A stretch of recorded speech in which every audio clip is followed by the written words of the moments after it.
और सभी खेल खेलते हैं। कोई ऐसा बच्चा है जो नहीं खेलता है? खेलना किसको अच्छा नहीं लगता है? सभी को अच्छा लगता है। हाथ खड़े करें जिनको खेल अच्छा लगता है।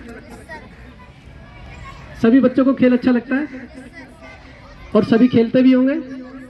पढ़ाई के साथ साथ खेल भी जरूरी है, क्योंकि जब हम खेलेंगे तभी हमारा शरीर स्वस्थ रहेगा, और शरीर स्वस्थ रहेगा तो मन भी स्वस्थ रहेगा, और मन स्वस्थ रहेगा तो आप हर कार्य को अच्छी प्रकार से कर पाएंगे, भली भांति कर पाएंगे।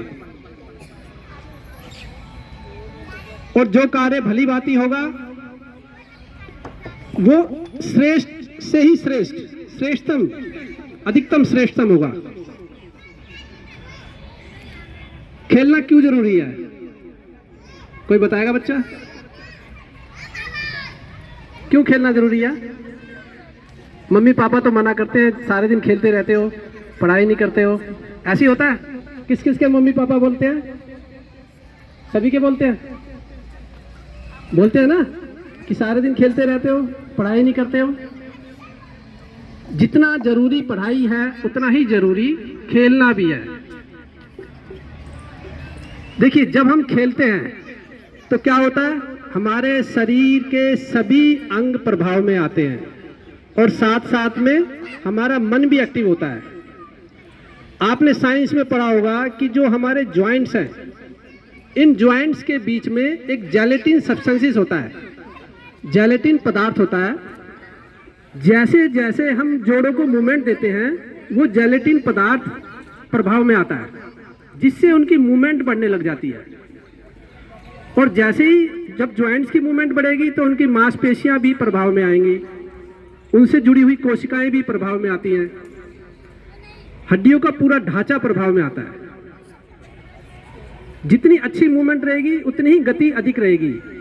जैसे जैसे आप ऐसे समझिए, अगर हम एक नई गाड़ी खरीदते हैं और उस गाड़ी को खड़ा कर देते हैं घर में, चलाते नहीं है, तो क्या होगा? कुछ दिनों बाद वो गाड़ी धीरे धीरे करके खराब हो जाएगी, जंग लग जाएगी। होगा कि नहीं होगा?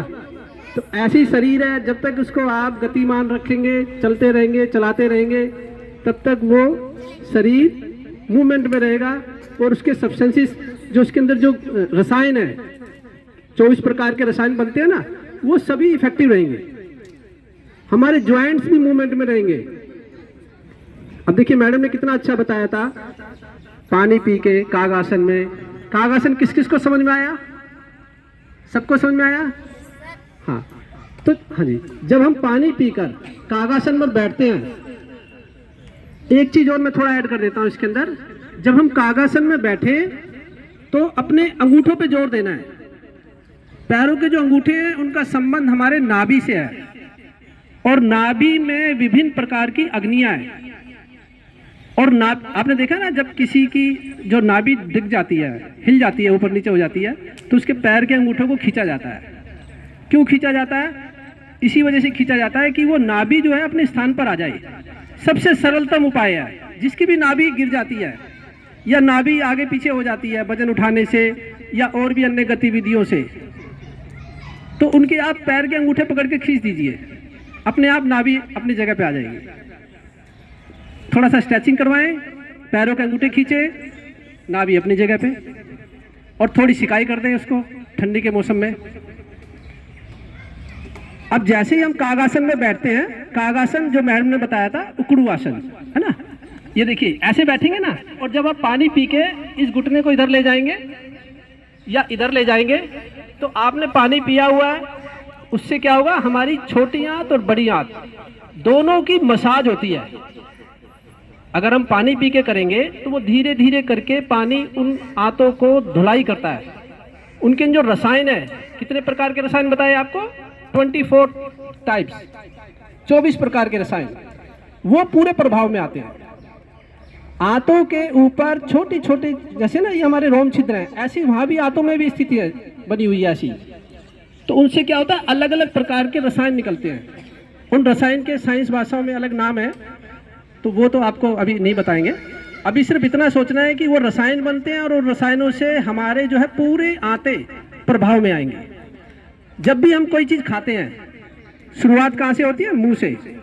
आपने मुंह से जब उसको खाते हैं तो उसको हम दांतों से पहले चबाते हैं। चबाने पे ज्यादा फोकस करना है। तभी कहा जाता है ना कि टीवी देखते हुए या मोबाइल फोन देखते हुए खाना नहीं खाना है। क्यों नहीं खाना है? कि जब हम भोजन कर रहे होते हैं तो हमारा आधा ध्यान टीवी में, आधा ध्यान फोन में या टीवी में, आधा ध्यान खाने पे।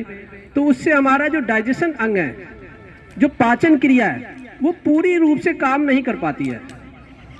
तो जब भी भोजन करें, सबसे पहले हमें क्या करना है? या तो टीवी हटा दीजिए या फिर पहले भोजन कीजिए। एक समय में एक ही काम करना है।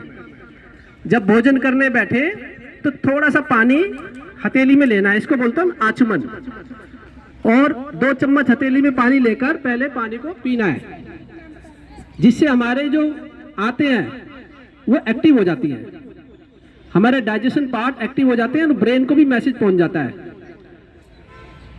दूसरा, ये जो पानी का जो कंसेप्ट है ना कि इतना पानी पीना चाहिए, इतना पानी नहीं पीना चाहिए, ये जो कंसेप्ट है, ये इसको आपने ठीक करना है। पानी जबरदस्ती नहीं पीना। बहुत लोगों को हम देखते हैं जबरदस्ती पानी पिए जा रहे हैं, आवश्यकता नहीं है फिर भी पिए जा रहे हैं। नहीं, ऐसा नहीं करना है। पानी पीना है लेकिन ज्यादा मात्रा में नहीं पीना, अपनी आवश्यकता अनुसार पीना है। और हर शरीर की आवश्यकता अलग अलग है। भोजन की भी आवश्यकता अलग है, पानी की भी आवश्यकता अलग है। लेकिन पानी को जब पीना है तो बहुत धीरे धीरे घूट घूट करके पीना है। ज्यादा ठंडा पानी नहीं पीना। जो फ्रिज का पानी पीते हैं आगे जाके उनको अस्थमा या श्वास संबंधी, ब्रीदिंग संबंधी दिक्कतें आने वाली हैं, तो वो नहीं करना है। पानी नॉर्मल टेम्परेचर पे पीना है। सर्दी के मौसम में थोड़ा सा गुनगुना ले सकते हैं। तो जब भी आप भोजन करें तो टीवी बंद कर दीजिए। टीवी से इन सबको बंद करके एकांत में भोजन को करना है और पूरा ध्यान भोजन में रखना है। पहले ईश्वर से प्रार्थना करना है, उसको धन्यवाद करना है, फिर वो भोजन ग्रहण करना है। और जब हम भोजन कर रहे होते हैं तो उस समय हमारा ब्लड बन रहा होता है, रक्त बन रहा होता है, जिससे क्या होता है कि जैसा भोजन करेंगे उसी प्रकार से भाव आते चले जाते हैं। अगर आप टीवी देखते हुए भोजन करेंगे, टीवी में क्या होता है, कभी डरावने दृश्य आ रहे हैं, कभी दूसरे तरह के दृश्य आ रहे हैं, तो उससे क्या होगा, उससे वही भाव हमारे अंदर आने लग जाएंगे। और वो धीरे धीरे करके पहले बुद्धि फिर चित्त में वो चीजें पहुंच जाती हैं। जब हमारे चित्त में चीजें पहुंच जाती हैं या कहीं अंदर, ज्यादा अंदर प्रवेश चीजें कर जाती हैं, तो फिर वो बीमारी का रूप ले लेते हैं। तो आपने क्या करना है, टीवी देखते हुए या मोबाइल फोन देखते हुए भोजन नहीं करना है। भोजन को जब भी करना है शांत मन से करना है, बिल्कुल शांत होकर। ठीक है, सभी बच्चे ऐसे करेंगे? हाँ। तो भोजन जब भी करेंगे शांत मन से करना है। दूसरा, देखिए हमारे एक ना पायरोजन, हमारे ब्रेन में एक पायरोजन बैक्टीरिया होता है, वो हमारे टेम्परेचर को कंट्रोल करता है। तो जब भी भोजन आप कर रहे हैं तो वो पायरोजन पर वर्क करता है, जिससे क्या होता है धीरे धीरे करके वो चीजें कंट्रोल में आनी शुरू होती हैं। अगर इसका बैलेंस बिगड़ जाता है तो वो आगे जाके बुखार या कोई अन्य बीमारी का रूप ले लेता है। शरीर में बुखार होता है ना, तो वो बुखार किस लिए होता है कि कहीं ना कहीं हमारे अंदर ऐसे बैक्टीरिया आ गए हैं, ऐसे जीवाणु प्रवेश कर गए हैं जिनको शरीर की आवश्यकता नहीं थी। तो वो क्या करेंगे, आगे जाके वो आपको और ज्यादा बड़ी बीमारी की तरफ ले जाएंगे।